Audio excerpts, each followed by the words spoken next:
కిరణ్కు అన్నీ ఉన్నాయి, ప్రేమగల కుటుంబం, సౌకర్యవంతమైన ఇల్లు, పుష్కలంగా ఆహారం. కాని అతను ఎప్పుడూ సంతృప్తి చెందలేదు.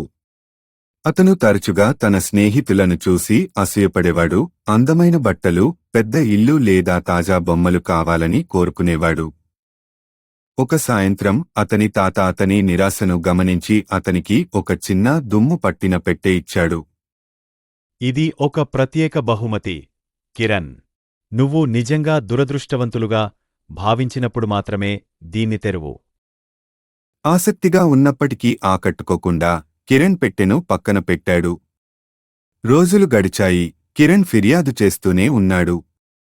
ఒకరోజు గ్రామంలో నడుస్తున్నప్పుడు ఒక పేద బాలుడు ఒక చెట్టు కింద కూర్చుని తాను చెక్కిన చెక్క బొమ్మతో సంతోషంగా ఆడుకుంటున్నట్లు చూశాడు.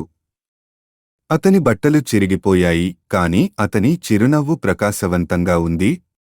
కిరణ్ అయోమయంలో పడ్డాడు. తనకు చాలా తక్కువ ఉన్నప్పుడు అతను ఎలా సంతోషంగా ఉండగలడు?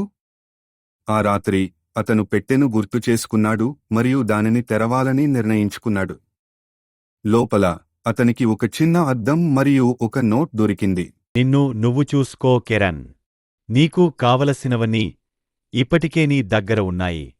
ఆనందం అనేది నీ దగ్గర ఉన్నవాటితో అభినందించడం వల్ల వస్తుంది, ఇంకా ఎక్కువ కోరుకోవడం వల్ల కాదు.